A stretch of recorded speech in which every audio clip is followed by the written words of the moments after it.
the official podcast of the David A. Howe Public Library. That's what we are. I'm Eric Mickles. And I'm Nick Gunning. Welcome. Welcome. Well, we got a little NPR there for a minute. Yeah. The time is 11:28 a.m. Please join us for 15 minutes of utter silence. Thank you. That was refreshing. Anyway, so what are we going to talk about today, Eric? Well, I don't know. Well, I think anything going on? We're gonna talk about westerns. Oh yeah, we're gonna talk about westerns. So buckle up, yeehaw, buckaroo. We're gonna talk about our favorite westerns. We're gonna talk about the world's favorite westerns. We're gonna talk about book news. We're gonna talk about upcoming releases. A lot of exciting stuff. Yeah, I mean, we're talking about westerns, so it's not super exciting. Hold your horses. All right. Yeah. Wait, it's sunny. It's nice. I'm liking the weather. Oh yeah. Anyway. Yeah, I thought you were calling me Sunny. No. Like of Pretty Sunny cool, and though. Cher. Hey, that makes you Cher, though. I guess so. You've got the voice for it. I think height-wise, you'd have to be Cher. Because I'm taller? Yeah. And because I like to grow my hair out longer? Yeah. But I can't reach those low octaves. That's true. Do you believe in love? Life After Love. It's Life After Love. I can never remember if it's Life After Love or Love After Life. Well, that would be like a ghost story. Well, because Sunny died. Oh, okay. So I thought she was singing right. about missing Sunny. Oh, and that's so so she's sad. like, yeah. That is so sad. When did he die? Oh, a long time ago. Sunny? It's been a long time ago now. I'm not sure. Do you I do think- love Sonny and Cher. And we have a best of Sonny and Cher in our CD collection right now. So check and it a out. best of Cher. Do we? Right? Yeah, we do. Oh, that's right. It was one of our most popular CDs last time I ran that report. Do we have a best of Sunny? I don't think so. No. Is there a best of Sonny Sunny? had one solo album that he put out called Interviews. It's very trippy, but I like it. I have it on vinyl. Okay, Yeah. cool. Anyway, so let's get into our bookmarks, huh? Bookmark, what have we been reading? What have we been reading? You start, Nick. You want me to start? Okay. Do I? Well, here are some things that I finished. Oh, since we last recorded. A couple of graphics. Green Arrow #3, New 52, and I'm done. This is the third graphic novel in the Green Arrow series, and I don't like it. Okay. I like the stuff we have in our collection. We have Quiver, we have Sounds of Violence, we have that one by Brad Meltzer, who's pretty famous. Anyway, I like those, but I don't like these New 52 ones. I also read Wonder Woman Earth 1, which is a new take on the Wonder Woman origin by Grant Morrison. Yeah. So we have that coming in our collection. And we love Grant Morrison here. Grant Morrison's great. He's great. Standard books. I read The Boxcar Children. Yeah. Gertrude Chandler Warner. And when he says that, he means he read Boxcar Children Book 1. Book 1. Of 276. I don't think it's that many. It's in the hundreds. Well, you have read them? You've read Yeah, The I read Boxcar the first 12 or 13. Honestly, I don't know how I missed The Boxcar Children, but I never read a single one until this weekend. Yeah. So I've seen the movie. The first one is so different than the rest of it. Yeah, that was what was confusing. Starting book 2 and on is just mysteries. Yeah.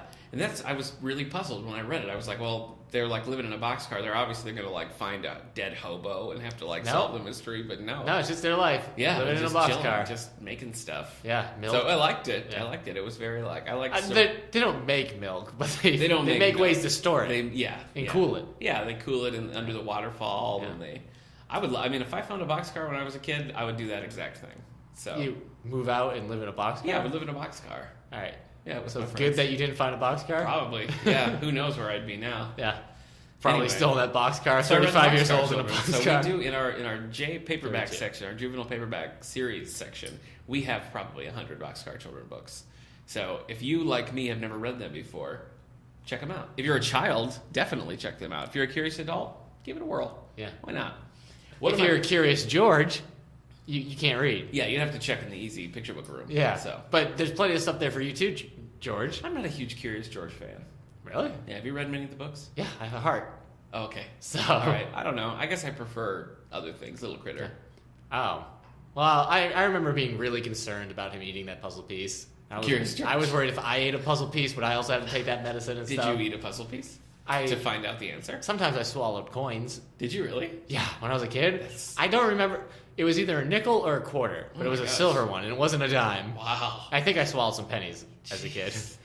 So that's crazy. It actually it explains a lot. But. Yeah, it explains why my heart only beats 5 cents on the minute. So you should swallow some bills. That's a lot easier. Yeah, that would have been great. I'd be so rich. So what I'm currently reading, Yeah. I've been sort of going back. I have these 2 huge books that I'm currently reading, and I need to just commit to one and finish it because I've been bouncing back and forth between a Western, Hard Country by Michael McGarity, and Blonde by Joyce Carol Oates. And I love Blonde. I really love it. Okay. Hard Country I'm enjoying, but I wish it was shorter. Yeah. And Blonde, Blonde is the kind of book where I want to like sit down and just read for hours. Okay. You ever get one of those kind of books? Yeah. It's hard to like read a couple chapters and stop, or read a couple chapters stop, but I'm enjoying that. I'm also reading the first of Alexander McCall Smith's #1 Ladies Detective Agency for our Page Turners Book Club. Okay. Well, you're reading 3 books. I know. Yeah, Well, you're right. I'm You listening. need to just... I know. I'm listening to the audiobook of #1 Ladies Detective Agency, so that's sort of on the back burner. And Hey, man. I'm going to finish up Hard Country because our book club is Wednesday the 20th. 3 o'clock, Wednesday the 20th. Join us for Contemporary Classics. I want you to know that you're my #1 lady. Huh. I thank you. That's not true. My wife is my #1 lady. Yeah, I thought You're maybe- number 3? That's rude. 4? That's rude. I don't know where you would be on the I don't know #1. whether to be insulted or flattered. I'm a little confused about what we're going for here. Well, I guess my mom would have to be number 2, right? So I guess. my wife is #1. Yeah. You're number 2. No, my mom's number 2. Okay. You're number 3. What I if, guess. what if I'm just like your like guy friend? Could I be that? Well, I mean, it's more accurate to say you're my number 3 lady friend. Okay. I don't like where this is heading. Okay. I'm closing the book on my bookmark. What do you got going on, buddy? So I told you I was reading Death Note. Yeah. It's a manga series. Sure. It's an older manga series. The one I read was number 3, and that came out in 2004. Do we have this one in the collection? We have all of Death Note Oh, wow. in the collection. Okay. Yeah, it's a 12-volume series. I ended up finding I went to a store. It's called Bull Moose. I've talked about it before on the podcast. They're not our sponsor. We don't. Yeah, have they're not our sponsor, but I will sponsor them forever. Yeah. There's a few things I would also sponsor for free. Should we go over them? No, I don't think so. Overclocked Remix. No, it's all right. Writing Excuses. Stop. Okay. So anyways, I found volumes 1 through 11, and they were all like $2 each at Bull Moose. So I bought them for the library, but then I had to buy volume 12 online. At full retail price. No, it was also used. It was just at a different Bull Moose store, All right. and I bought it off their website. I see. Okay. So I'm reading that. The series is fine. I don't get why it's like, wow, the series is great. Okay. It's manga is weird for me because I'll read volume 1 of a manga series and love it and give it like 5 stars, 4 stars, and then as I keep reading, the stars slowly become like a 3-star. Well, I think that's sort of standard in series because the volume 1 or book 1, whatever it is, I mean that's going to set up a lot of stuff. Yeah. So once you have the plot, then it's hard to keep that going. I think. So and then I finished Mouse. Oh, okay. So I read Mouse 1 a while ago. I can't remember what the first one is called, but I read it a bit ago. And I read Mouse 2 and Here My Troubles Began by Art Spiegelman. And it's, again, this is a graphic novel, but it's the Holocaust story of his father. And he interviewed his father and everything, and audio recordings and all this. And then he illustrated it in graphic novel form with Jews being represented as mice, Germans are cats, and different countries are represented by different animals. Americans are dogs, so you get like floppy-eared dogs in military suits. But anyway, it's interesting because even his father says in the first graphic novel, because it cuts from the actual Holocaust to modern day, where he's talking to his father and everything, and he's having problems with his dad. But he's showing his dad his graphic novel, and the dad really likes it because he sees it as a way for people who normally wouldn't go out and find this information, they would. So, because you probably get more teens or graphic novel fans who will read it, and then they'll learn this story. So I really liked it. I thought it was a great way to do it. Have you read both or just? Yeah. Oh, you read. Yeah. Both. Okay. And do we have them both? We have 2. Okay. So we need to get number 1, but they are really good. I would suggest anybody should read Mouse. Okay. I suggest it to graphic novel fans who wouldn't normally read like Holocaust or nonfiction material to read it, and I would suggest people who wouldn't read graphic novels to read it. Okay. Because it does a really good job of that. And right now I'm reading Blue Screen by Dan Wells. I talked about that last week. Yeah. I'm also reading X-Men 92 by Chad Bowers. This is a graphic novel comic focusing on the X-Men Yeah. of 1992's animated series. Yeah. So if you grew up watching the X-Men cartoon, this is them now. And Funny. I mean, it's a funny trend because we have Batman 63 is the you same get Batman thing. 63, you get X-Men 92. I feel like there's more. The Green Hornet comic you like. Oh, yeah. Uh-huh. Yeah. I mean, it's it is an odd trend to like take an old TV show and continue that. Yeah, but I mean, tonally, it's like the same. I can hear all the voices. Like you can hear Xavier going, ah! Just if Wolverine says, "I go where I wanna go," Yeah, you need to stop everything and call me. Why don't you get out of here, Furface? Yes, I love it. Anyway, yeah. Are there any other like superhero like movies or show year continuity things that you'd like to see graphic novelized? Wonder Woman, like Wonder Woman 78. Linda Carter. Continue the Linda Carter Yeah. adventures. Wow, I mean, obviously, I would read a Lois and Clark continuation in a heartbeat. Oh yeah. It's confusing because there is a new Superman series called Lois and Clark that has nothing to do with the series. Yeah. So you'd read Lois and Clark's. Yeah. Lois and Clark 94. Yeah, I guess that's what I you would would. call it. What about Batman 89? I don't think so. You wouldn't keep reading Batman 89? You love Batman. I'd probably pick it up. Okay. Well, I guess you haven't read Batman 66 yet, have you? I haven't, no. That's crazy. I know. I'm surprised. Yeah. I don't know. I can't think of I mean, you got X-Men 92. I can't think of like a one Yeah. for me. Yeah, we probably hit the big ones. So maybe Hulk. Yeah. Hulk 2003. Uh-huh. I would read Eric that. Bana continues. Yeah. All right. So Eric Bana continues. That would be what it was Yeah. called. And Eric Bana would just take a photograph of himself giving the thumbs up. Yeah. So- My name is Eric Bana and I approve this. Well, he's Australian. Oh. So My name's Eric Bana. yeah, I approve this. Oh, that was terrible. I'm sorry. All right, let's move on to book news. Book news. We need a name.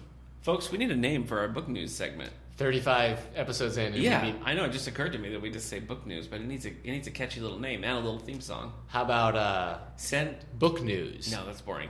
Send your suggestions for the title of our book news segments to @AllTheBookShow on Twitter, David A. Howe Public Library on Facebook, Wellsville at STLs.org. I'm somebody who once they've done something 35 times, Yeah. I'm not doing it a different way. Yeah. So this is called book news. Okay. Unless we get a really cool name. Yeah, like, then we'll change it. What's happening in the world of books, governor? I thought I was going to do like a kind of street Yeah. easy kind of guy, No, and then he it turned didn't. into Cockney. It didn't work at all. Yeah, no. he switched characters midway. All right, so now we've got some long down the road advance notices, and we got some up and coming books coming out this week. You want me to start? Yeah. Okay. I like how you had to think about it. It shows me that you're invested and that you care. Yeah. All right, so coming out in standard print. I'm coming out. Yeah. I want the world to know. So, Gotta let it show. July 19th. Do you not know the rest? I do. I'm doing a thing now. So. All right. Iris Johansson fans, look out for July 19th because we have the next Eve Duncan book coming out. So Eve Duncan, what does she do? She's like a forensic. I can't think of the word. She sculpts. She finds bones like faces, and she sculpts what the face would look like. She's I can't a think what that's forensic called. scientist. But anyway, she Bonologist. does that. But it's also the series has like vague supernatural undertones to it. Ooh. So it's an interesting one. 21 books in. This one's called Night and Day. Now, I only read one. I read one called Taking Eve, and it was fine. It was the first part of a little like internal trilogy, and I never read the rest of it. But I did enjoy it. I picked it up when my wife was in labor and we were stuck at the hospital. Yeah. And there wasn't much of a book selection, so You I got to picked that be in the hospital. Yeah. Having a baby. Yeah. It's exciting. Yeah. So anyway, Eve Duncan, number 21, Night and Day by Iris Johansson, coming out July 19th. Do you like All About Eve with The Betty movie? Davis? I haven't seen it. Really? Yeah, It's a classic. I know. The voice of Shere Khan is in it. Really? From the George Sanders. yeah, from Yeah, George he's Sanders. very famous. Yeah. Oh, He's also in the Sonny and Cher movie Good Times. Going Oh, back great. to our Sonny and Cher I conversation. should have brought it up in book news. Yeah, you I'll should. wait till I bring up what I got. All right. Next, July 12th, we have from soon-to-be good friend of ours, Alexander McCall Smith. Yeah. Has a series coming out, not a series, but a collection called Chance Development Stories, Short Stories. It's kind of a funny title. So this is a series of stories and short stories Yeah. called Chance Development. It's coming out from Alexander McCall Smith. July 12th. So you want to pick this one up, read it, and then you'll have something to talk about with him when he comes to visit the David A. Howe Public Library on October 20th of 2016. Yeah. So Alexander McCall Smith coming out July 12th, Chance Developments. Next, we have Daniel Silva. You familiar with Daniel Silva? Okay. Oh, wait. I think I've seen his name. Yeah, he's pretty big. I've actually never read one of these, but this is his Gabriel Allen series, book 16, coming out July 12th, called The Black Widow. Not the comic book character. Right. The Black Widow. Why would you say that to me specifically? I just wanted you to know, because I figured that's where your mind was going. It was exactly where it So went. Gabriel Allen, number 16. So Gabriel Allen, these are sort of like espionage-tinged books. Gabriel Allen is an art restorer, assassin, and spy. Ooh. So, I mean, he checks 3 boxes. That's great. Yeah. So All those boxes are checked. that's right. Daniel Silva fans, July 12th, you could get your hands on book 16, The Black Widow. Large print. So these are large print books coming to the library in July. Now, I've gone through and selected some that will be relevant to our topic today. So Okay, you're welcome, excited. Eric. We have, coming out from William Johnstone, who really, these books are written by J.A. Johnstone, because William Johnstone passed away in the 80s, I think, but books still come out under And his who name. is the current writer then? J.A. Johnstone, I believe, is his daughter, but I've looked into this before, and I never really found a successful answer. I think they're trying to sort of keep it under wraps. So sorry, Johnstone families. But this is the beginning of a new series. So this is Will Tanner, U.S. Deputy Marshal. So it actually sounds kind of good to me. I've only read one. It's by J.A. Johnstone, but I read the first in her The Loner series. Okay. And it was really good. I liked it. It wasn't... I mean, I picked up the second book, The Devil's Badlands. Yes! But I never really got into it, so I kind of got away I from don't know it. why I got so excited about that, because I was trying to remember William it last time we Johnstone did has the a podcast. lot of series. The one I think was probably the biggest was The Last Gunfighter, which continues now under the J.A. Johnstone authorship. But this is the beginning of a new series, Will Tanner, U.S. Deputy Marshal. You can expect this in the library in July. Another Western we have coming Deputy out. Marshal? U.S. Deputy Marshal, yeah. What is a deputy marshal? He's the deputy of the marshal. Huh. Yeah. Why are we following him and not The marshal? Well, I think the deputies are the ones going out there doing stuff. Marshal's Really? probably got a lot of paperwork, whatnot. R.W. Stone. See, I mean, if you have a name like R.W. Stone, you got to write westerns. What are you gonna Yeah. do? It's like if your name is Jeeves, how are you not gonna be a butler? Yeah. Ridiculous. Yeah. I can't imagine. Yeah, what else? There you go. Good That's point, it. man. So this is coming out July. Bad Man's Pass. Bad Man's Pass? Bad Man's Pass. Because by- I heard Batman's Not Pass. Batman. Bad Man's Pass. Do R.W. you know that- Stone. So this is about Badger Kershaw. Badger Kershaw is the name. Bounty hunter. Okay. Are you in? Maybe. R.W. Stone's Badger's Pass? No, Bad Man's Pass. Bad Man's Pass about... Did you say Badger's Pass? I did. Don't go down Badger's Pass, I know, man. I know. But it's Badger Kershaw Bounty Hunter. And that's what I got. So you expect those in July. You're up, Sport. What do you got for this week? So these are the books that are coming out April 19th. So, Exciting times. April 19th, by the way, is the date of the New York presidential primary. So if you're registered, remember to vote. I am. I can't tell you. I don't know. Am I? I don't know. I have a license to drive. No, that doesn't. You still have to register to vote. I have a license. And because it's a primary, you have to be registered in a party. To Oh, be I able can't to do that vote. then. Okay. Sorry. Ooh. Yep. Just shared a little bit of personal information. Yeah, you did. Wow. What is Eric registered as? I trust we will fix this in editing. Just kidding. I don't edit anymore. All right, I'm excited. What's coming out? April 19th. Yeah. What would we call this? This is still part of the same segment. Oh, so okay. So we This wouldn't book give this news, like yeah. these books are coming out. Yeah. They want the world to know. Yeah. Gotta let it. That's called a callback. It You sure don't have to is. give that a name. No, you don't. All right, the Matthews Men, 7 Brothers in the War Against Hitler's U-Boats Okay. by William Giroux. Okay. Giroux? Might be Giroux. It's one of those Geroux. Yeah, probably Jerome. Yeah, William Giroux. That's not a bad name. No, it's nice. Lies Incorporated, The World of Post-Truth Politics by Ari Rabin Havat. I feel like I would have read this book in college. This sounds Okay. like a college book, doesn't it? Yeah, it does. Like the world and post-truth politics and your parents' thoughts. I don't know. I'm not a professor. All right.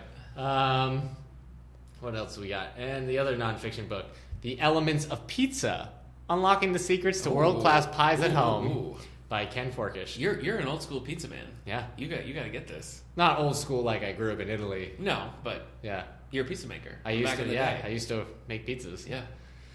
And you've never made me a pizza all the time. I've known That's you. not true. You never have. I've never made you a pizza. Never. I've made my wife pizza. Well, I'm not. I've made other people pizza. Okay. I'm sorry, man. I think you should set a date right now, Live on all the books when you're Hey, gonna hand me you over. can buy for pizza homemade dough pizza. and just make a pizza. Boy, you are really taking the magic out of this. Sorry, man. I'll make a pizza. I want you to make it using the book Pizza Elements. One Valentine's Day, I made my wife a pizza and made it heart-shaped. That makes sense. Yeah. Because of Valentine's Day. Yeah. So Did you that's shape- the skill I have. Yeah. I can make a heart-shaped pizza. Oh my gosh! Wow. So, I'm in the presence of a master. what were you asking about?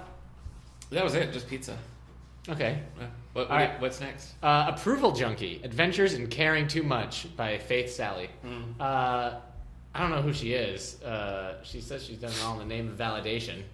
So, it sounds like she's a comedian, Okay. but I've never heard of her. All right. Maybe I should get this book, though. Maybe. Are you an approval junkie? No. Are you sure? I'm positive. Okay, Nick, I approve. Oh wow, that means the world to me. Yep. Just kidding. All right. Let's get these graphic novels out of the way. Okay. We got a What? manga coming out. Tokyo Ghoul Volume 6. Oh my gosh. This is the world's most popular manga at the moment. Seriously. We have what? We have all five. We have all five. I swear that I've never seen them in this building. Yeah, it's crazy. It's the second they come out. Yeah. Boy, people will be excited. I remember when 5 came out because 1 million people came up to the desk and they were like, "You have 5 yet? You have Yeah, it's out. I know. It's out." I ordered it. It's already on its way. Yeah, you go to the New York Times bestseller for manga. Uh-huh. It's all 5 of the volumes are on there. Okay. With One Punch Man. So that's what it looks like right now. Here's a Star Wars Vader Down. I've heard some stuff about this one. Have you heard anything about Vader Down? I don't think so. It's a Star Wars comic. So it's got some volumes. It's got some issues from a standalone Star Wars Vader Down. Then it's got some issues from the series Star Wars and the series Darth Vader. Okay. Basically, Darth Vader's ship is sent crashing down onto a nearby planet, and the rebels need to decide if they're going to seize the opportunity to take out Vader, or if Vader's going to take them out. Okay. So, in considering that Darth Vader lives until Return of the Right, Jedi, we know that. but it says it's got everybody. You got these 2 series. I've heard good things about this. I think we need to get it. Okay. But also, I need to read Darth Vader Volume 2. Yeah. Before that. So We just got the Chewbacca Volume 1 with Star Wars graphics. good. Yeah. You know, I've had a lot by himself. Well, I mean, I'm sure he has people with him. No, I guess I'm not really. It's just like it's just pages of. yeah. Give Chewbacca a standalone. What does that mean? That wasn't me. All right, now on to fiction. Maestra by L.S. Hilton. Okay. Ugh. With the cunning of Gone Girls. Oh boy. And Here we go. as dangerous as the girl with the dragon tattoo. What about the girl on the train? The femme fatale of this talented Mr. Ripley-esque psychology thriller. Oh my gosh. When Did they Like- just pull a Mr. Ripley? yeah, the talented Mr. Ripley Wow, is that getting called That back. is a deep cut. Yeah. So maybe this is the next girl on the train. Maybe. I'm not gonna get more. I'm into pulling this. for you, buddy. I can't. I can't. Anytime now I see that, like, this is the next, I'm like, well, I'm not gonna read it Yeah. because that I don't think, like, nobody said "Girl on the Train" is the next Gone Girl. Uh-huh. It just, like, that was a huge hit on its own. Yeah. I feel like anyway. Eligible, a modern retelling of Pride and Prejudice. I said Bride and Prejudice because we just showed the film here. Right, yeah, we but did. we got a modern retelling of Pride and Prejudice. I feel like I've seen one of these. Oh, there's a YA book, and I can't remember the title of it coming out. That's a same thing. Okay. So anyway. Alexander McCall Smith has a take on Emma. Oh really? Yeah. Okay. I was trying to think of like one I've seen, but I haven't. I once made a deal with a friend that I was going to read Pride and Prejudice, and then I read Pride, Prejudice, and Zombies, and it kind of took me off of both Pride, Prejudice, and Zombies. I bet it did, yeah. So, Till Death Do Us Part by Amanda Quick. The Quick and the Dead. Uh-huh. We just watched an episode of Arrow last night with the character Cupid, and she made a lot of wedding puns like this. Till death do us part, and that's it. Okay. That's all I can remember. Warhawk, a Tucker Wayne novel by James Rowlands. Okay. He's Rowlands in the Deep. That's a song, Rolling in the Deep by Adele. Right. You're giving me nothing. I'm giving to you everything. Rolling in and the like deep. Sparta, you're giving me nothing. Rolling in the deep. Okay. Right, I'm sorry. No, it's fine. Do you ever read James Rowlands? No, I don't think I have. Ever? No. Yeah. Does he doesn't write any westerns or anything? James Rowland. No. You got very grandfatherly there. Like, no. James Rowlands, he just, he writes. That was you sundowning. I understand. The Last Mile. Yeah. It's an Amos Decker series by David Baldacci. Okay. Also somebody you've never read. Which is crazy. No, I picked it up a few times, but I never. You picked David Baldacci? Like different books? Yeah. Yeah, I picked up like First Family and another one. I find it, I don't know, I don't like his style. It feels like purple prose to me. Purple prose? Yeah. Explain. I don't know, like I found it overly like, I don't know, flowery, I guess. Like it's too, it's like, it feels descriptive for the sake of being descriptive. Oh, man. Is that what purple prose is called? Is that what it's about?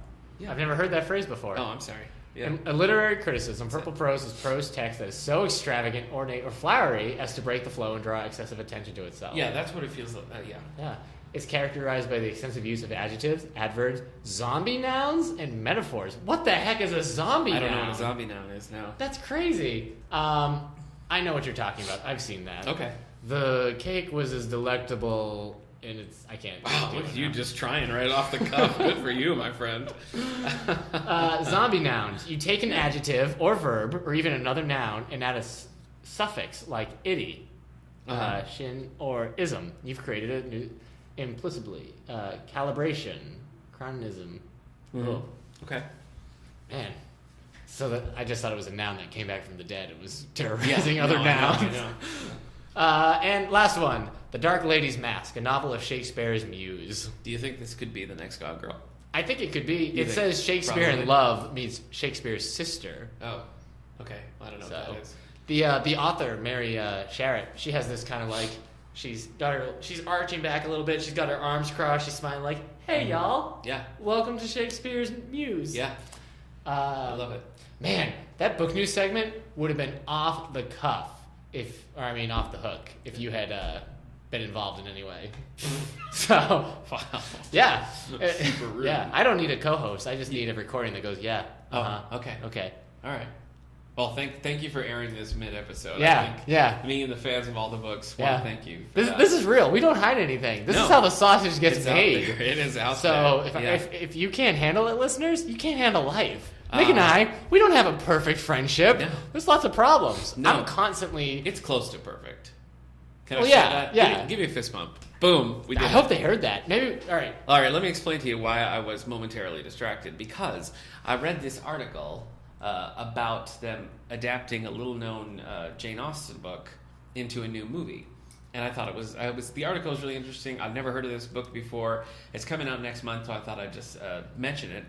The book is Love and Friendship, written and directed by Whit Stillman. So Love and Friendship is based on a short Jane Austen novel called Lady Susan, which was written in her early days, but not really published until 1871, so much later, after she'd already died. Okay. So this is not one, I mean, you hear Jane Austen, there's like a million movies of every one of her books, but Lady Susan does not get much love, and now they're shining the light on it. They're going to make this movie. So it stars Kate Beckinsale and Chloe Sevigny. Maybe that's not how you say it. The wide release is May 13th, 2016. So Jane Austen fans, look for a new entry in the old canon because we're getting a new movie. Two things. Yeah. One, I wasn't paying attention because I was reading a text. Okay. How's that feel? I guess that's three things. The second question is, how's that feel? I guess my answer would be I thought we'd move past this. Oh, no. So I'm going to carry this to my grave. No, I'm fine. I'm just hurt emotionally.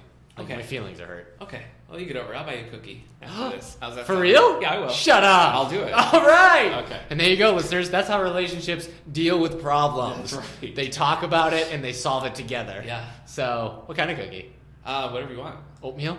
I would suggest the Creative Arts Center has these oatmeal white chocolate chip cranberry cookies. They're so good. Wow. They're so Okay. good. Third thing. Yeah. Have you ever seen Austin Land? No. Starring Felicity. Oh, yeah, Carrie Russell. Yes. Yeah. I've never seen it, but for some reason I wanted to. I've seen Austin Powers starring yeah, Mike Myers. yeah, that's Is a it lot. similar? Austin Land is about her going to where Jane Austen wrote or Okay. wrote about. Okay. I don't know. Like I said, I haven't seen it. Okay. Carrie Now, Russell. does she play both Jane Austen and Dr. Evil, or is it just? No, She no. plays She. I think. I'm she, confusing the two. Yeah, Okay. Carrie- I'm confused. yeah. Yeah, I'm confusing the two. whatever happened to Carrie Russell? She's Look at- still around. She was in Dawn of the Planet of the No, Apes. she's in that FX show, The Americans. Oh, is about she? two like sleeper agent spies. Oh yeah. Yeah, she's going Alright. strong. She seems cool. She does She seem seems cool. like she seems like someone you could hang out with. She was a good Wonder Woman in that animated Wonder Woman movie. Oh yeah, she's great. She was Her and really Nathan Fillion are great. Then they did that movie together, Waitress. Also Nathan Fillion and Carrie Russell. Yeah, my wife loves that film. Does she? Yeah. Okay. That's the sound of a truck. Yeah. Look, Yeah. normally we keep the windows closed and do a quiet set, but it's so nice It's out. stuffy. Yeah. Maybe in the future we'll keep the windows shut. No. They love it. They're here at industry at work. Yeah. Okay. All right. So our segment for today. New York Times bestsellers list. Oh, that's right. Yeah, you forgot all about it. Our segment today is Western. Keep in mind. Yeah. There Okay. you go. Number 10 on the New York Times bestsellers. Oh, you know what I was about to do? I was What? about to do the combined print and ebook fiction. I see. And that caused some ebook friction I get it. last week. Yeah, it sure did. How'd you like that? I liked it. I replaced fiction with friction. Yeah. That's like a zombie noun. Yeah, it was. Because I brought a noun Yeah. back to life. We are elevating the crap out of this. All right. So now this is the New York Times bestsellers list, hardcover fiction. So let's see what's at number 10. Okay. The Summer Before the War. Oh, yeah. Ellen Simpson. Yeah. Or Simonson. This is Yeah. what you said you were Yeah, thinking that about sounds this. really interesting to me. And Should I buy it for you for your birthday? Sure. I was on the desk and somebody was in asking about it. So Oh, really? Yeah, it's getting some buzz. Do we have our I mean, copy that's coming? one person asking is not the definition of buzz, but people, Us people talking have, about it people is have buzz. been talking about it. Yes. Well, it's been on this list for 3 weeks now. okay. Number 9, All the Light We Cannot See. Anthony Dewar. Yeah, Anthony Dewar. That's been on this list for 101 weeks. Do or die, Anthony. Good for you. Number 8. It's the Nightingale. The Nightingale by Kristen Kristen Hanna. Hanna. It's been on this list for 58 weeks. Oh, boy. Look, I don't know what the Nightingale has done to you, who it hurt, how it maybe harmed your family in a I way. could tell you. I but wish that I could tell I think you need to make peace with the Nightingale.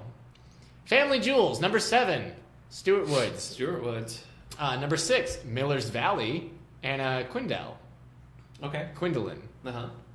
Dr. Quinn, Medicine Woman. Yeah. Did you ever watch that? That seems like a show I you did see watched Dr. in the Quinn, 90s. Medicine Woman, Seems yeah. like a huge Yeah.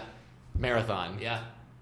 It was. Oh man, when her husband came back, and then it was like, is she gonna choose this guy who she thinks is her husband over Sully? Woo!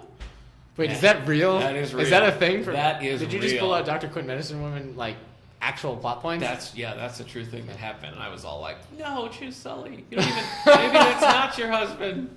He was scarred in an accident. Wow. So, yeah. Save it for the segment. Go on. For Dr. Quinn? Well, it's Western. Yeah, I guess it is. yeah. Okay. Yeah. Any, like, Frontier medicine. any, like, actors or actresses from that went on to do things that we might know about today?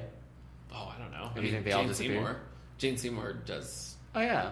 K jewelry commercials mostly now, but Jane Seymour's a pretty big name. Okay.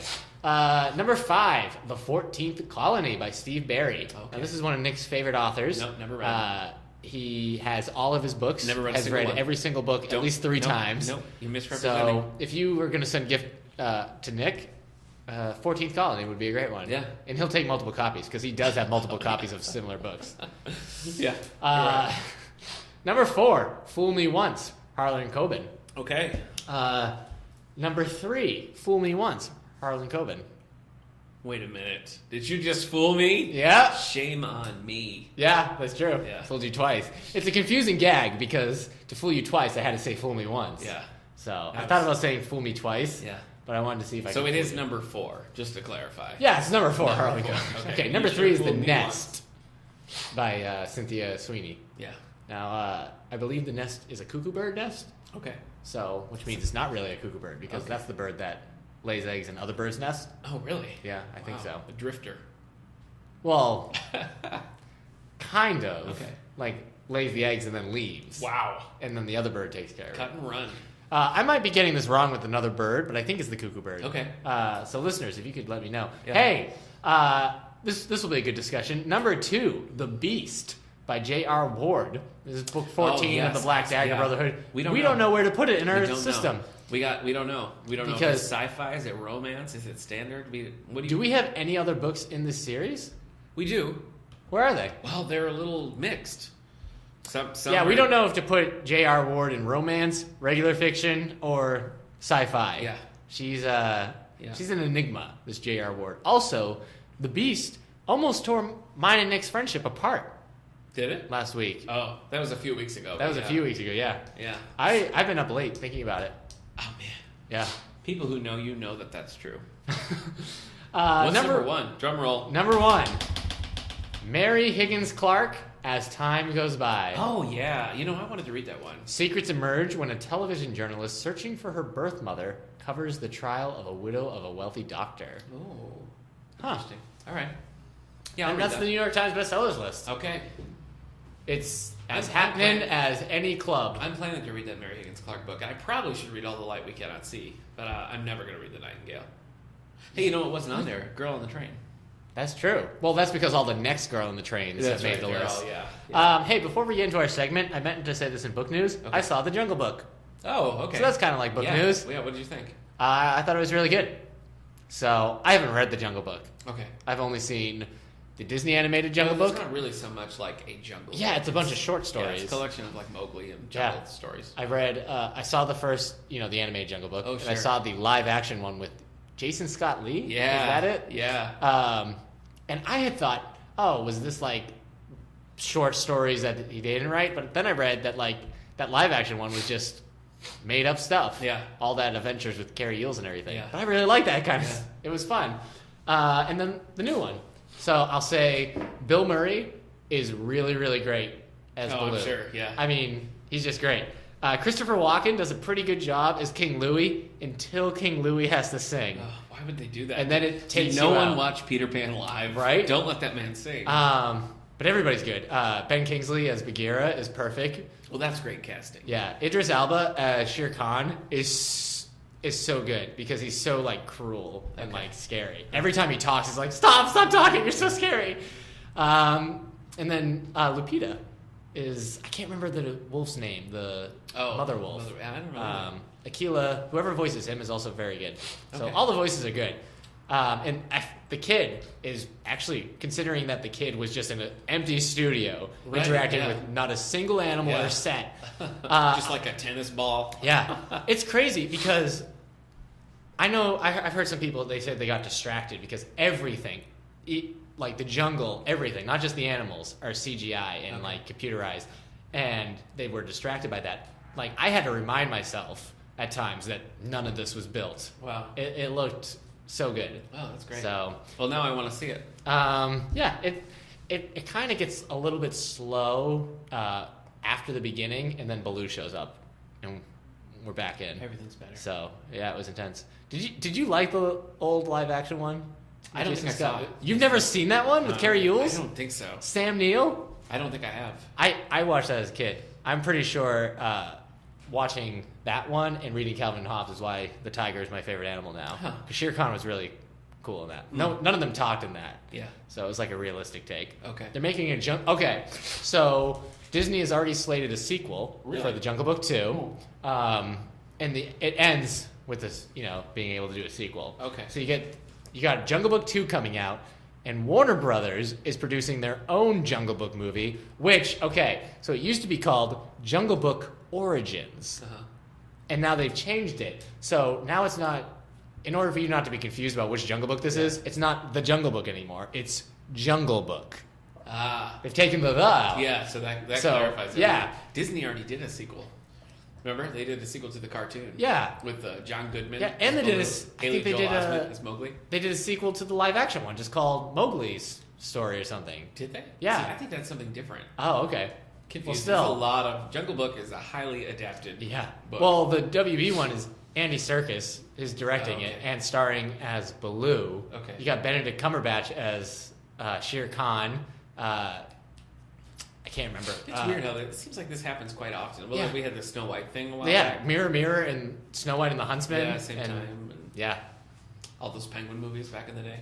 That's what my wife keeps saying that, but what are we talking about here with these? March of the Penguins, Happy Feet, and Surf's Up. Oh, you're right. Surf's at the Up. same time. That's what it is. I feel like there was another one, but yeah. So I don't know what the next. I mean, this year it's superheroes beating each other up. Yeah, superheroes fighting with each other. Batman v Superman and Marvel Civil War. Yeah. So it's kind of funny. And Daredevil, same thing. Oh yeah, him Daredevil versus the Punisher. Yeah. That might be it this year, huh? Yeah. I mean, 3 is a pretty high number still. Yeah. Well, X-Men. This year's X-Men movie is X-Men versus Apocalypse, and he's got his Horsemen. So this will be the first time in a while that the X-Men have fought other mutants. Yeah. So, no, that's not true. Stuff coming out. A lot of good movies. First Class, they fought. Anyway, all right, segment time. Let's do it. Is the Jungle Book a Western? No. Because it's not set in the Old West. Oh, okay. Yeah. All right. Yeah, it's like adventure. It's adventure fiction. Yeah. I love Tarzan. The first Tarzan book is great. Then it goes crazy. Oh, you should be excited. They're making a Tarzan movie. Yeah, I heard that this too. year. All over the place. But today we're going to talk westerns. Okay. So I'm a big western fan. Although when I was looking through the ones I've read, I haven't read nearly as many as I thought. I read more than you, but that is true. But not tons. Don't be a jerk about it. So we're going to talk. We're going to talk about books. We're going to talk about movies. We put this out to our listeners, and we did get quite a few responses. So let me go through those first. So on Facebook. We got from Facebook user Cynthia, says The Painter by Peter Heller. Never heard of it. I've never heard of it either. Oh. So Cynthia recommends that. Email, we got a response from Stephen saying Board and Chantry by Louis L'Amour was the one that I remember liking the most. Okay. So I've read Board and Chantry. Board and Chantry was actually the first Western that I've ever read. We should probably say why we're talking about Westerns. Yeah. Well, Westerns have been sort of big lately. We had Hateful Eight with Quentin Tarantino. Right. We had The Ridiculous Six with Adam Sandler, which we're not even going to talk about. And why'd you bring it up? Book Club is doing a Western right now. Michael McGarity, Hard Country. There you go. Coming out. We're going to talk about that 3:00 on Wednesday, April 20th, 2016. So if you're listening before then, please join us. If you're listening after, I hope you did join us. Okay. I hope you had a good time. Yeah. And I hope you told your friends. Yeah. So Western is in the air, but anyway, back to Board and Chantry. Board and Chantry is a Louis L'Amour book. It's Louis L'Amour's biggest running characters is the Sackett family. They have a whole line of books that are sort of the Sackett series proper, and then there's all sorts of little crossovers here and there. That's the family that includes Bob Saget? No, that's Bob Saget from Full House you're thinking of. Okay. So it's not him. No, you know what? I was thinking Board Bob and Chantry. Saget from Fuller House. Oh, yeah. Same guy. But really? Still not from Louis L'Amour's The Sackets. Oh, well, who was in America's Funniest Videos? Also him. Board and Chantry features a little bit of the Sackets sort of crossing over, but it's not part of the series. Okay. Board and Chantry is a good one to bring up because if you are not a huge Western fan, if you've never read a Louis L'Amour and you're curious, I think Board and Chantry is a really good starting point because Board and Chantry is a martial, and it's kind of, it's a mystery. It's almost more... The mystery is almost a bigger part of it than the Western part of it. So if you're looking to dip your toe in the Western waters and you're a mystery fan, I would go with Board and Chantry. But also, be careful snakes in those Western waters.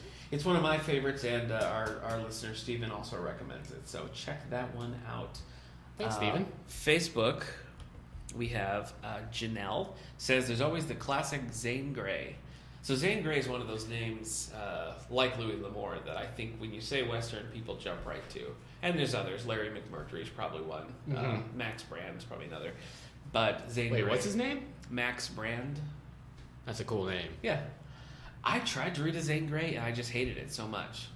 So, I don't know. Okay. I don't know.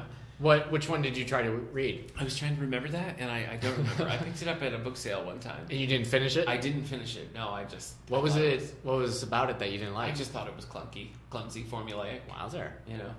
Wasn't for me. But I don't know if that could have been a bad one. I'm not damning all Zane Greys on that book, but I haven't picked up another Damn one. Zane Grey! So I think we had another mention of Zane Grey, though. Yes. Facebook user Catherine says, Zane Grey novels are very Western and different from anything I'd read before. So we got a couple of Zane Grey fans out there. And we have a huge selection of Zane Grey in our collection. Yeah. Just keep up on this. Okay. We also, from Facebook, have... Michael, yes, I was just going to say that. He says, I read Shane by Jack Schaefer in middle school and did not enjoy it. Does that help? Michael, I watched Shane about a year ago. Is it Jimmy Stewart? 2 years ago. No, not Jimmy Stewart. Okay. don't ask me who it is. Sorry. I watched Shane, the movie, 2 years ago for the first time. I also did not really enjoy it. You didn't like Shane? Okay. There were times when I was like, oh, that's a very good shot. But there's a kid in it. And that's the story, like Shane interacting with this kid. Okay. And the child actor was so annoying Really? in this movie. It was just bad. So I could see why people like Shane. You can. But it's one of those movies that, it's harder to like older films, especially when we're going to talk about Westerns, because a lot of them are, have that old movie pacing. But I feel like good ones hold up. Yeah. And I think Shane just has too much of a barrier in the way for me. That kid. Oof. Well, so Michael, to answer your question, yes, that was helpful. Yeah. Because it stimulated a discussion. We showed Shane here at the library a year or so ago. Well, it's a classic. People love it. Yeah. It's not my cup of tea. I'm not here trying to bash the movie. It just had too much of it had aged for me. And that freaking kid, I just kept waiting for him to fall in a well. Maybe like a stampede. Jeez. Okay, so I got another comment here on Facebook, but I'm going to hold that off for a minute. Tell me one. I know you read a couple recently that you enjoyed. Let me have it. All right, I'll say the one that you haven't read. I read Doc by Mary. Oh, come on, Goodreads. By Mary Russell. Okay. She has a middle name, but I can't read this tiny print. Mary Doria. Oh, I wish I hadn't had to pronounce that middle name. Russell.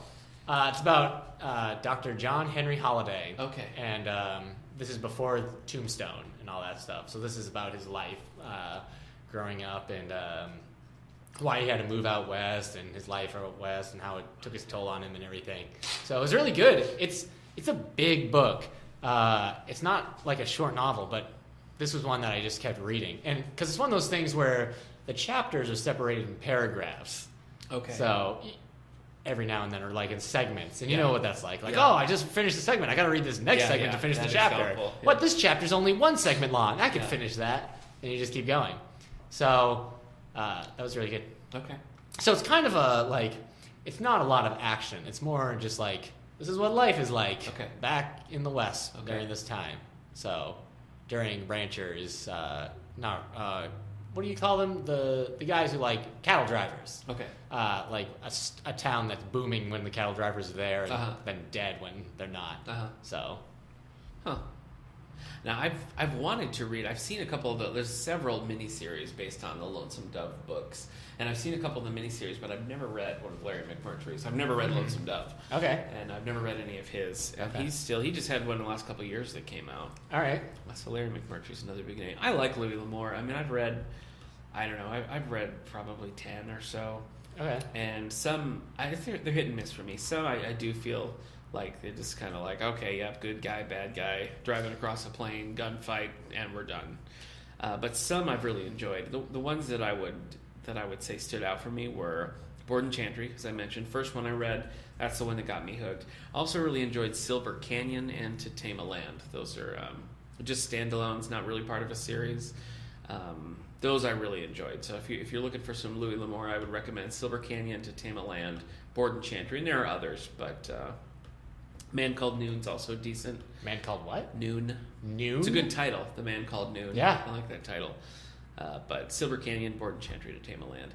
I also, for book club last year, we read The Sun by Philip Meyer, and that was a multi-generational thing. The primary story is set in the Old West, and then we had all the way up through modern times. Okay. And particularly that Old West story in it, I enjoyed. But the whole thing, even the modern stuff, felt very Western. So I would recommend that as well, Philip Meyer. Okay. What do you think, when you hear... Do Westerns appeal to you? Westerns appeal to me. They do. I don't want to read them. I read Appaloosa. by Robert E. Parker. Yeah. That was the first Western I read, and I really liked it. What I like is a Western vibe, but not so much Westerns by themselves. Like you do a post-apocalyptic story with a Western vibe, or a sci-fi story like Firefly with a Western vibe. I like that stuff. Yeah. But by itself, it's hard. I think part of it is just that era of technology. It's just so gross. It's true. You know, everybody's always like so filthy with maggots and having to like, I don't know, the outhouse life. Yeah. It's just, it is. Yeah, it's hard to watch and look at. Yeah. Like, it's not a pretty time. No, I'm sure it smelled awful. Yeah. I know what you mean about the Western vibe. I'm sticking with Robert Parker for a minute. His Jesse Stone series, to me, has always felt like a modern day Western. Jesse's a police detective. I see what you mean. And it just... His time in paradise. Yeah. Like he's the marshal coming to town and he's going Right. to put law. Yeah. He got corruption, you know. Yeah. His whole style. I mean, most of Jesse's dialogue you could just take out and put in a Western and it would fit right in. Yeah. Because he is that sort of, I guess he's kind of a romantic figure in that he's got his demons, but he's got this big moral code. Yeah. And, you know. So I like that. You mentioned Appaloosa, and I think I actually saw the movie first with Viggo Mortensen and Ed Harris. See, I loved it. I'll watch a Western film, but I feel like some of the modern Westerns are really, really good. We got this thing with, you know, like movie buffs and everything is like the classics are always classics and they can't be improved upon. But then you watch the modern 310 to Yuma, and it's great. And it's hard to be like, would I rather watch the original Shane or the new 310 to Yuma? So, is that Russell Crowe? Russell Crowe, Christian Bale. Okay. Yeah. All right. Now you've only read Appaloosa in that series, is that right? That's right. I've read, I think, 5 of them, and they were a little. The first one was really good. The third one I also really liked, which is called Brimstone. Book 2 was Resolution, as I mentioned before. It kind of it takes away from the ending of Appaloosa to have them like back together again on another adventure. But you sort of get over that in Book 3. Book 4 I didn't like so much, and the series was taken over by Robert Knott and took a real nosedive. So I'm not a fan of those books. Okay. I mentioned earlier J.A. Johnstone's The Loner. Really enjoyed that. Okay. That's a long running series. I've only read Book 1, but I did like that quite a bit. All right. I read The Road. Oh, yeah. By John... Cormac McCarthy. Yeah, Cormac McCarthy. I don't know why I was saying John. Cormac McCarthy. That has a Western-y vibe in it, kind of. It's post-apocalyptic. Yeah, well, I mean, he's written Westerns, so I'm sure it was probably informed by that. It's about a dad trying to get to the ocean with his son. So it's more like a travelogue, slice of life. I didn't like the book at all. Okay. But, you know, there's... I don't know. Just that, like, lone... man traveling always has that Western-y feel about it. Yeah, it does. I haven't read any YA Western, but there's a series called the Dustland series. The first book is Blood Red Road by Maury Young. I know who you mean. And you could kind of say it's Mad Maxy because it's post-apocalyptic and you know, the world is kind of weird, but it's much more... Mad Max is an Australian film, so it doesn't really have like that Western vibe. The Blood Red Road in that series, very Western. And it's written kind of like Cormac McCarthy, because Cormac McCarthy doesn't use quotation marks for when he does dialogue. And neither did this book. And so your brain had to adjust like, oh, now I'm reading dialogue, now I'm reading description. But the language, which was hard, was very like Old West language. A lot of G's being dropped and all that kind of stuff. So... I always hate when people write dialogue in like a dialect, you know? Yeah, the problem with that book was that it was requiring you to get used to 2 types of dialogue at the same time. You had to get used to non-quotation dialogue and dialogue for the whole... So it was just... I feel like it had too many entries to barrier. Yeah. Like, pick one. Yeah. So, but, yeah, the dialogue was rough, but it was still pretty good. So... I don't know how many other YA Westerns out there. It doesn't seem I don't like a big... Yeah, I can't think of any. If you, listeners, podcasts, if you've read a YA Western, let us know so we can check it out. Let me go back to one of our Facebook messages here because I liked this one. I thought it was interesting. Okay. Facebook user Debbie says, I remember reading The Virginian when I was young. I liked it, but can't remember much about it. Seems like he kept saying, smile when you say that, but I could be mixing it up with something else. So that triggered something for me because I've heard that expression before. I knew it was kind of a Western thing, and I was looking into it a little bit. She is right. That is from the Virginian. The quote's not quite right, but I'll get to that. Okay. The Virginian was written by Owen Wister in 1902. So that's interesting to me because 1902 is not that far off from like, the Western. Yeah. So it's like Owen Wister here is basically writing contemporary fiction. Yeah. That, we now term and consider a Western. Full title is The Virginian, a Horseman of the Plains. Huh. So it came out in 1902. The book has since spawned 6 movie versions. Wow. 6 movie versions. One of the early ones was directed by Cecil B. DeMille. Huh. Gary Cooper. Are they all called The Virginian? Yeah. Wow. There's also a long-running series ran about 12 years, 60s and 70s. Probably the most famous version of the movie would be the Gary Cooper version. There was also one recently with Bill Pullman. Huh. He's a local boy, so shout out to Bill Pullman. I guess I don't see Bill Pullman as a I could see cowboy. I could see it. I wouldn't jump right there, but I could see it. So the quote that Debbie's thinking of is there's been different versions. The movies have used different ways, but it's always sort of there, and it's just become one of those things. Let me read you the actual excerpt. Okay. It was, now the Virginian's turn to bet or leave the game, and he did not speak at once. Therefore, Trampas spoke. Your bet, you son of a... The Virgin's pistol came out, and his hand lay on the table, holding it unaimed.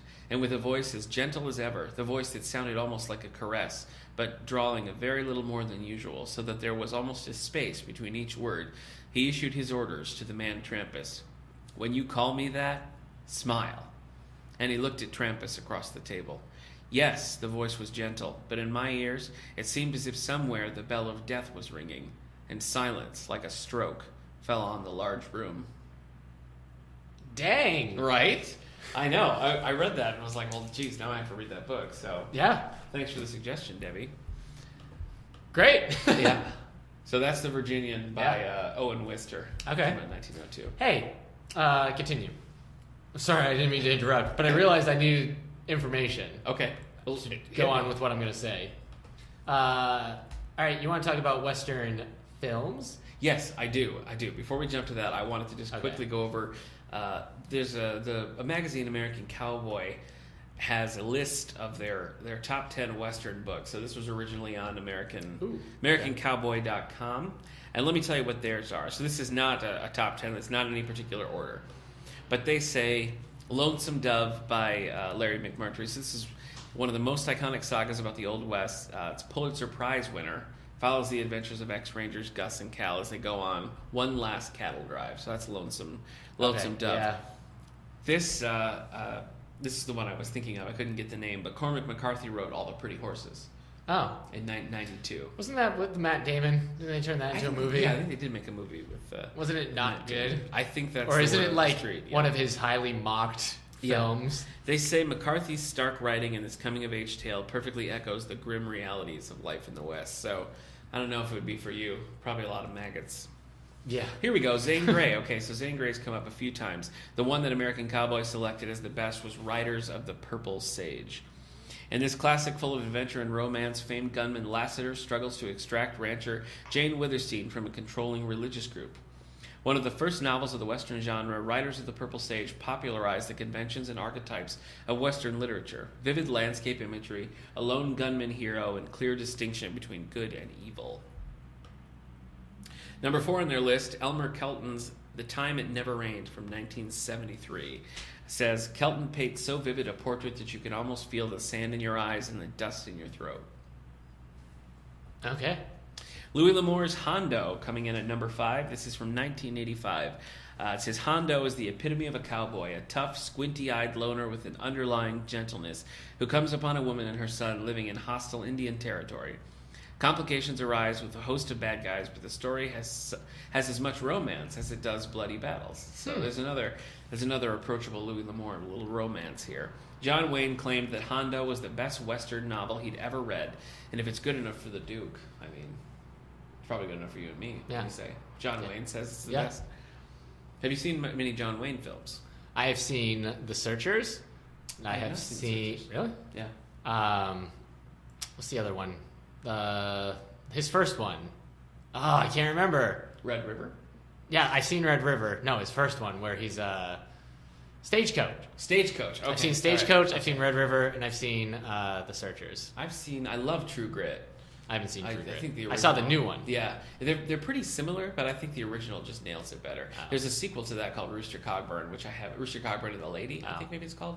Haven't seen that. I like really the new one. Yeah, I liked it, but I'd seen I was pretty familiar with the original, so it was just sort of like. I mean, I just like the I've seen all this before. performers. Yeah. Jeff Bridges was Oh good. yeah, it's good. Matt Damon It's was definitely good. I was trying to think. I've seen Blue Steel. I've seen The Angel and the Bad Man. I think I saw the beginning of The Angel and the Bad Man. Angel and the Bad Man's not great. But, Okay. You know, it was fun. Okay, number 6 on American Cowboys list, Jack Schaefer and Shane, There you go. 1949. So this is saying no matter what your intentions are in the Wild West, sometimes violence is the only answer. So that's the call of Shane here. Okay. Oh, so maybe the book is better than the movie. Glendon Swarthout, The Shootist, 1975. This is the winner of the Spur Award. Shootist explores the mindset of a terminally ill gunman navigating the vanishing frontier. In this gripping tale, John Bernard Brooks must face the most fearsome opponent of all, an opponent he cannot win against, death. In his final afternoon, Bernard commits one last courageous act to make something of his life and death. Interesting. Is that a movie? I feel like that's a movie. That What's the sounds title familiar. again? The Shootist. Yes. Number 8, Frank Dobie's The Longhorns. Perhaps even more so than the cowboy, stagecoach, or outlaw, it was the Texas Longhorn that constituted the fabric of the American frontier. In this fascinating biographical sketch, Dobie constructs the Old West through the history and legend of the Longhorn, the bedrock of America's cattle industry. Truly, the story of the Longhorn is inextricable from the history of the West. The son that I was mentioning, Philip Meyer, that deals a lot with Longhorns and the cattle industry and everything. Number 9, Will James, Smokey the Cow Horse. I don't know what a cow horse is. This came out in 1927. Oh, it's a children's book. Okay. This beloved children's book, though cherished by all ages, follows the story of Smokey, as he's called by Cowboy Clint. From his birth on the range to his... Clint McGavin? Yeah. Oh my gosh. Yeah. Wait, they better... Because Clint McGavin is ours. Yeah, he belongs to us. Copy Wow. Okay, it's not Clint McGavin. Okay. We should have prepared a Clint McGavin radio play just for this. Just for the Western. Yeah, you and Well, me. it's not really a Western. No, because he's more... Well, it's like a Louis L'Amour thing, because it is a Western, but the law really plays a prominent role in the life of Clint McGavin. Yeah. So... Anyway, Clint, from his birth on the range to his reputation as a killer to his ultimate salvation, James shows incredible insight to the lives of animals and Western characters, and the writing is charmingly colloquial. Now all I can think about is the episode/book where Clint McGavin has to go to New York City. Oh my gosh. Yeah, for a really big... Like, That one of the one's so trials, great. it just keeps getting Yeah. bigger, and finally he has to go out to New York City. Rooster scrambling to get all his paperwork ready. Yeah, He's yeah. got to go out there. Yeah, somebody has to watch... Oh, man, I can't remember his dog's You name. remember the dog's name? Listeners, what's the name of the dog? Let us know. We'll go back and find it. What, Clint McGavin? It was, I don't remember. No, it was like, this is gonna... It's not Bandit. No. This is gonna bother me. Bandit's a good one. We'll go back and listen. Ah. Don't worry about it. Don't worry about it. Clint McGavin lives on. Final on the list of American cowboy books, Dorothy Johnson's The Man Who Shot Liberty Valance. So that should Cooper? be a popular name. No, not Cooper. No.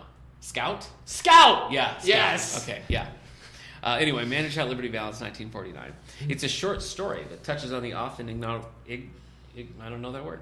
Truth of the West's enduring mythology. It's the story of a young and naive greenhorn who achieves renown and respect on the back of a legend that is really a lie. In Johnson's West, legend supersedes reality, and heroes are often cowards in disguise. Interesting. Huh. So thank you to American Cowboy for that list. Yeah. I haven't read any of those, but quite a few of them are on my list. Lonesome Dove, definitely. All the Pretty Horses I want to read. So anyway, let's talk a little bit about Western film. Do you got a favorite? Do I have a favorite? I don't know. That's why I'm asking you. I think 310 to Yuma is one that is The new. the new one. That one is stuck with me for a while. Out of the old ones that I've seen, Butch Cassidy and the Sundance I was Kid. just going to say, hands down for me, it's Butch Oh, really? Cassidy. Yeah. I was gonna say it starts really great, like all that stuff with him dealing with that mutiny, in his posse and everything. Yeah. That's great, but then it just kind of like, for me, I just kind of lose interest. Well, see, I know what you mean. I know what you mean because it I don't know, plot sort of takes a little nap for a while. Yeah. And it just kind of lazes along, but I thought it really worked. Like, I like it for that reason. Okay. That it's just sort of a slow meander. Right. And then, of course, I mean, it's a great climax. One of the greatest climaxes in the movie. The Man with No Name films are probably, like, my favorites of the classic ones. I don't know which one. They're all really good. Probably, I mean, it's stupid to say, but The Good, Bad, and the Ugly is probably my preferred one of them. And I mean, they all have, like, amazing soundtracks. Yeah. I mean... I like A Fistful of Dollars. Yeah, that one's good. Yeah. The sequel's good, too. Yeah. The sequel has really good music. The spaghetti westerns crack me up. I like those. Yeah. Seven Samurai by Akira Kurosawa is probably, like, more my favorite Western. No, That's funny. I say that because Seven Samurai, Akira Kurosawa, he was very influenced by American Western films. Okay. John Ford was, like, his favorite director. Okay. And, like, he talked to him, and he was like, he said one of the best moments of his life was meeting John Ford. And John Ford was like, well, you sure like Rain, don't you? Akira Kurosawa was like, oh, you really do like my films. Yeah. So Akira Kurosawa loved Westerns, so he made Seven Samurai. Yeah. About 7 samurais who have to defend a village from bandits. He did this to make, a samurai film in the style of an American Western. And so then he made that in 1954, and then in 1960 they released The Magnificent Seven, which is a remake of Seven Samurai. And now they're remaking Seven Samurai, Magnificent Seven. We're getting a new one this year, and I'm excited for this. Interesting. Do you know who's in it? It comes out September 23rd. Yeah, the cast is cool. Denzel Washington is in it. Oh. So that's going to be great. Chris Pratt, Ethan Hawke, Vincent D'Onofrio, Lee Byung-hun. I can't say his name, but he's been in a bunch of stuff. So you've got this, and then some other names I don't recognize. But it's cool. The director directed Training Day, so I'm on board. Yeah. He also did Olympus Has Fallen and The Equalizer, which I haven't I've seen Olympus Has Fallen. Okay, did you not see The Equalizer? So it's based on an old show. I don't think I have, no. But that did big bucks. He also did the King Arthur movie, but we'll let it slide. The one with Keira Knightley? Yeah, I'm excited for this. I like the cast. I'm in. Vincent D'Onofrio, does he have like a Western vibe for you? I could see it. Yeah. I mean, it's not like a typical thing, but I could see where they would go with that. Chris Pratt, I can kind of see him doing that. That's hard for me to picture. He's playing a gambler with a fondness for explosives. Okay, all right. So, I was gonna say there's a movie that reminds me in Lincoln. I love James Spader's character in Daniel Day-Lewis Lincoln. Oh yeah, remember that? Yeah. Are you counting Lincoln as a Western now? No, I'm not. But I mean, those characters were sort of Westerny. I was gonna say there's a Western from the '90s called The Quick and the Dead. It was directed by Sam Raimi. You have Sharon Stone, Leonardo DiCaprio, Gene Hackman, Russell Crowe, and some other people. And it's not a lot of people like it, including Sam Raimi, but I liked it. It's quirky. It's not great. There's like a shootout tournament happening, and Sharon Stone is coming so she can challenge Gene Hackman, who killed her family. So it's not a perfect film, but I liked it. It's a nice little... I mean, different than Westerns. Yeah. You've seen Sam Raimi movies. I mean, Spider-Man. He's got this weird, quirky sense of humor. Yeah. And sometimes now he does... I want to watch it. Yeah, he has like a bullet cam for sometimes where like the camera... We see the bullet heading towards the... Oh boy, I watched one. My wife and I watched one recently with Ernest Borgnine and Sammy Davis Jr., and it was so good. I can't remember Western? what it was called. Yeah. Huh. I can't remember what it was called, but I really liked that. I'll look it up. That Talk was about a lot another of fun. favorite Western. Okay. Well, I mean, Three Amigos is not counted as a Western, but they play on the whole Western theme quite a bit. Okay. Hilarious. Steve Martin, Short, Chevy Chase. It's almost a Western spoof. The Trackers. So I love that. The Trackers. TV yes, movie from 1971. Yeah, that was really good. Okay. I really liked that. So where were we? You were talking about the Three Amigos. I know. One of your favorite Westerns? No, it's not. I'm just saying it's a fun spoof for the Western vibe. Butch Cassidy and Sundance Kid, obviously, it's my favorite. I love Appaloosa. I love I mean, you kind of said them all. The Clint Eastwoods, I mean, it's great stuff. Back to the Future 3, obviously. Yeah, all right. Yep, that one counts. That's a great one. That is great music right there. That is good stuff. There's a series on Hallmark called Good Night for Justice. Okay. There's 3 movies so far, Uh-huh. and it's about a traveling like circuit court judge who goes to the different. His name's Good Night, obviously. He goes to different towns and like sort of sets up shop. That's a fun series. I'm not going to tell you that it stars Luke Perry because you'll make fun of me, but it does.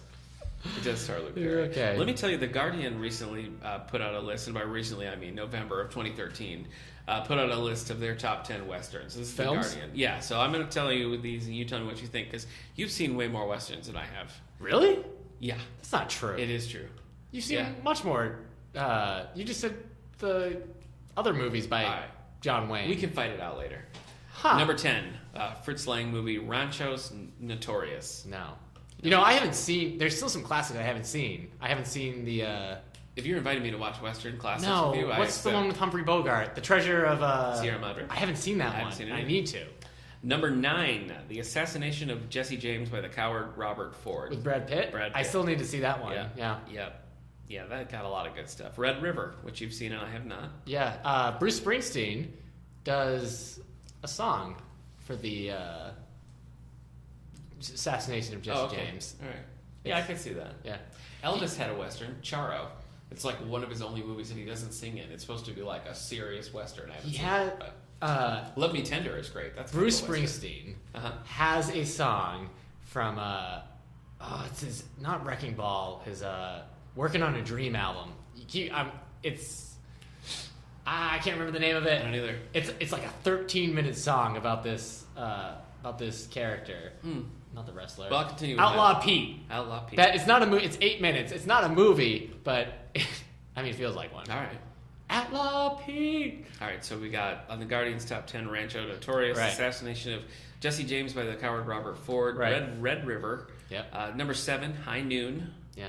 I've seen that one. Is it good? Yeah, that's the guy with Cooper. Gary Cooper. Yeah, Gary Cooper. Number 6, Unforgiven. Clint Eastwood. I've seen that one. That's dark. Is it? That is a dark film. Didn't have a great time. McCabe and Mrs. Miller. No. I haven't heard of that one. Who's the there was that young actor, he was in Red River. He was like young and he died in a car crash. seen it. Montgomery Clift? Yes, he's in that one. Okay. So Number 4, Butch Cassidy and the Sundance Kid. yeah. Gots to agree. Number 3, The Searchers, which you've seen that. I don't love the end. I think it's disingenuous. I Have you haven't seen it? No. Okay. Number 2, The Wild Bunch. Oh, I haven't seen that one. I keep meaning to. Let's do it. Okay. Number 1, Once Upon a Time in the West. I haven't seen that, and I haven't seen Tombstone. I haven't seen Tombstone either. Yeah. So what about Young Guns with like Emilio Estevez? No, I haven't seen Young Guns. We should. I need to watch Once Upon a Time in the West, Wild Bunch, and the one I just said. Okay. Tombstone. All right. I'm surprised they didn't have Treasure of. No, it's not on here. Is that not counted as a Western? I don't know. I guess I haven't seen it, but I wouldn't think of it as a Western. But it makes sense. Like, Okay. to say that. All right. Well- how do you feel about modern Westerns? Modern movie? Modern Western films, yeah. I've liked the ones I've seen. Okay. I guess I don't feel as if like they stopped making good westerns in 1965. Yeah. Like some people do. Yeah. But I don't think westerns. I mean, I think it's rare for a western to come out and get like financially successful westerns. Yeah. No, I know. They tend to I think not. the genre is basically like it's dead enough that when we say, "Hey, Magnificent Seven's coming out in September," it's the only Western film coming out. No, I'm always excited when I see that they're doing a new Western because I like to see it continue. Yeah. But I mean, I consider myself a Western fan. But when we go through all the things that I haven't read or haven't seen, then maybe I'm not. Yeah. As it turns out. Firefly is probably my favorite Western. Firefly, yeah. Okay. Firefly's great. Okay. If you haven't seen Firefly, what's wrong with you? You're like the only person on Earth who hasn't discovered Firefly. I've seen it. No, I'm talking The to our world. audience. Yeah. Okay. I got aggressive with them. Oh, wow. Just now, let me add one more Facebook comment. Facebook user Catherine, just at this very moment, says, I liked that the way the Zane Greys were different. Zane Grey. I know. Were from a different time and had different blind spots and biases from us. They had the strange combination of toughness and chivalry that you imagine about the Old West, but the grit wasn't super sanitized either. She remembers Riders in the Purple Sage, but as one that stands out, and that was on our list. So I guess that's the one. Zane Grey. People curious about Zane Grey? Yeah, you might have to give him a Another look over. Riders in the Purple Sage seems to be the one. So thank you, Catherine. Thank you to all of our listeners who sent us things. Yeah. We always like to hear from you. So so please send I tried to. You probably haven't seen this, but I tried to watch Deadwood. I have seen the pilot of Deadwood. I watched the first 4 episodes. Yeah. And I couldn't hear anything after it was over. My ears were bleeding from that language. I was like, and I was doing okay. Like, this was me watching Rome on HBO. So Deadwood, that's Ian McShane Yeah. and the guy from Justified, Timothy Olyphant. Okay. In Deadwood. That was the HBO show. And they decided that they were going to use, like, modern-day swear words instead of, like, the language of the time. But it's like, whoo, a lot. I heard so many, it was rough. Yeah, I know. I couldn't do it. I thought I was like, I'm going to keep getting through it, but like after 4 episodes, like I can't. Justified. While we bring up Justified, that was what is that? FX? Yeah, yes. Justified. Mm-hmm. So that's based on the Raylan Givens character from Elmore Leonard. Elmore Leonard, who wrote like Get Shorty, that sort of thing. Yeah. That is, I mean, it's set modern, but it is very Western. Raylan Givens is a very like classic Western character. Yeah. I've read only one of the books that he's in, but he's not the star of the book. It's an interesting thing they did. They took kind of a supporting character, made this show, and the show fleshes him out. So I love the show. So if you haven't seen that, check it out. And we should, I mean, you haven't seen either of them, but we should mention that last year had 2 very successful, Hateful Eight didn't have that much success financially, but it did okay. We didn't mention The Revenant or Hateful Eight as being like. I guess The Revenant. Revenant made buku bucks. Yeah. And Best Picture. We have Michael Punky. We have the book right here. We got the book. We got the movie. Yeah. Hateful Eight. We got the movie, and you ordered the soundtrack. Yeah, the soundtrack coming in by oh man, why can't I don't remember his name? Ennio Morricone. Okay. And I just butchered that name. Oh, that's all right. But he's the guy who did the spaghetti westerns, the Man with No Name. Okay. He did those soundtracks. Great. This is his first soundtrack in like 30 years. Wow. So welcome back to the game. For Hateful Eight, and that was a good one. That was very bloody, very crude. That's why I couldn't watch it. Yeah, you wouldn't like it. I did like it. It reminded me of The Thing in some ways. John Carpenter's The Thing. Okay. So, and not just because they used unused music from John Carpenter's The Thing. Okay. So crazy. Yeah. Well, anything else before we close the old saloon doors on our Western Spotlight? Why haven't the Muppets done a Western film? Wow, that is a great question. Right? You got Muppet Treasure Island, Muppet Christmas Carol. Why didn't they do Muppets Go West? Yeah. Or something. Yeah, the Olsen twins did How the West Was Fun. Yeah, that's true. I mean, there's precedents right there. Yeah. Okay. Who would be the sheriff? Which Muppet would be the sheriff? Do you think Kermit? Sam Eagle. You think Sam Eagle? Yeah, Kermit. I see Kermit. Sam Eagle as like a senator coming to town. I see. No, but I think he's the deputy, or no, he's the marshal who doesn't do much, and Kermit is the deputy who goes out there. Obviously, Miss Piggy works in the saloon. There's no question about that. Fozzie's the barber. Okay, he is. I guess Ralph is the bartender? Yeah, sure. Or he's working the piano at the bar. Yeah, oh yeah, he's playing the piano. Oh, I love out-of-tune pianos. Yeah. So, and then you just gotta find Gonzo and Rizzo. Oh, Gonzo and Rizzo, they're just out on the street corners. Okay. They're just like hanging around. Yeah. They're men about town. So, would anybody play they're gold miners, obviously. That's great. There you go. Big, so. All right, is there any like big Muppet that we didn't cast? I think that's the good. Yeah, I think we got it. The strong ones, yeah. So, I guess, Sweetums is probably part of the bandits. Probably. Who are causing trouble in the town. Swedish chef back there. Yep, that's great. In the Western.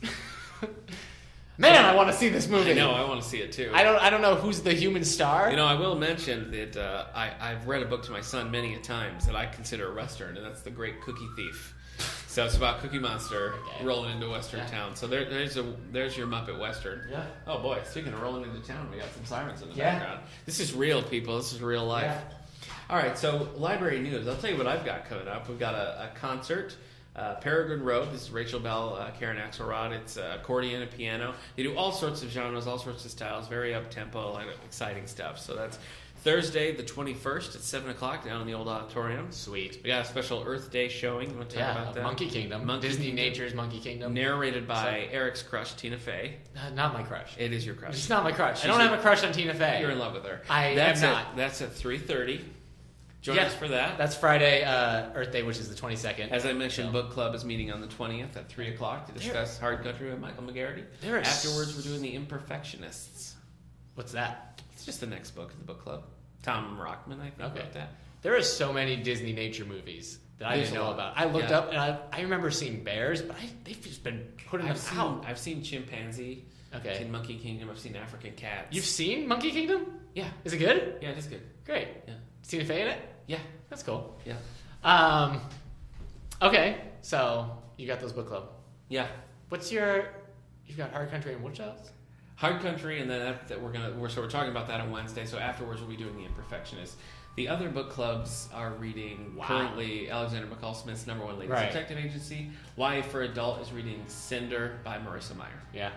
And remember, that's adults reading. Yes, adults reading young adult YA books. Yeah. So, yeah. What do we got going? We got the Monkey Kingdom. We've got the teen photo show will be displayed the 20th. This is exciting. I think this is the most photos that we've ever had. Yeah, we've got a good amount. It's a wide assortment from all sorts of schools in the area. Yeah. So I've only seen like bits and pieces as they've come in. So I'm really looking forward to seeing the whole show. Yeah, it's we're gonna display them starting the 20th, and that goes until the 6th. The 3rd, which is a Tuesday, is gonna be the reception with the awards and everything. There'll be food and what snacks, some cheese, meats. Yeah. So like kind of a vegan's nightmare then. I guess so. So I guess we gotta find some fruits. Yeah, fruits. Yeah. So but it'll be cool. Yeah, and so that will be up for about 2.5 weeks. Okay. You can just come in anytime during library hours and see what it is. Stop in, check it out. We'll have a ballot box for you to vote for your favorites if you come in. So if you want to, get in on the voting process. Yeah. Are you still? I mean, I know technically we're done, but I mean, if anybody's listening right now and thinks, "Oh my gosh, my teen has to get their picture in," if you can run it in, yeah. You're still accepting. If that's you, tailgating those ambulances and police cars, we'll still take it. But deadline was the 16th. Okay. But we got a lot. We got a big box of like 15 from one school. That's exciting. That's cool. So, I guess that's it. We got the zoo coming in like 4 weeks, so a month. So, I don't know what else to say. All right. Well, last week was National Library Week. We did our drawing, so I want to say congratulations to our winners on the adult side, Chris Harriger and Anne Mary. Good job. Yeah. And we got teen and the kids' baskets. I don't think the kids' baskets have been drawn yet, but anyway. Yeah. They might have been drawn as we were recording. They might have. So thank you all for participating in National Library Week. Yeah. Remember, you can find us at SoundCloud, iTunes, YouTube. Share us with your friends, rate us. Yeah. You can listen to us on the Angelica radio station. What sort of friend are you who doesn't share your favorite podcast? Yeah, seriously. I constantly share a podcast with Nick. Yeah, you do. He's liaslining to Duck Blur. I did listen to an episode of Duck Blur because of you. I'm also really enjoying the West Wing Weekly, so shout out to them. They're doing I think he's a big fan of West Wing. Yeah, I am. Love it. Anyway, I don't get it. I think that's it, right? You'll have to explain West Wing to me when we're finished recording. I certainly will. Okay. All right. Thanks for tuning in to episode 35. I almost said I love you to our listeners. Oh, I love them. Like when you get off a phone call and you're like, I love you. And then you're like, oh, wait, that was my broker. Sure. I don't love my broker. Yeah. Well, I don't hate him. If you have suggestions for upcoming spotlights, either genres or authors you like, let us know. I already know what we're talking about next week. Well, tell them. Oh, really? It'll be a surprise to me and to them. We're going to talk about to-read piles. To-read piles? Basically Goodreads. You and I, we're going to go through our to-read piles. Oh, my gosh. We're going to help each other. Wow. Through it. How many books are in your to-read pile on Goodreads? I hit 200. I swore I would never hit 100. A whole wall in my house. I currently list 293. Okay. To-reads. I think we're going to... The best of our to-reads. All right, that's exciting. Best of our to-reads. All right, folks. We'll see you next week.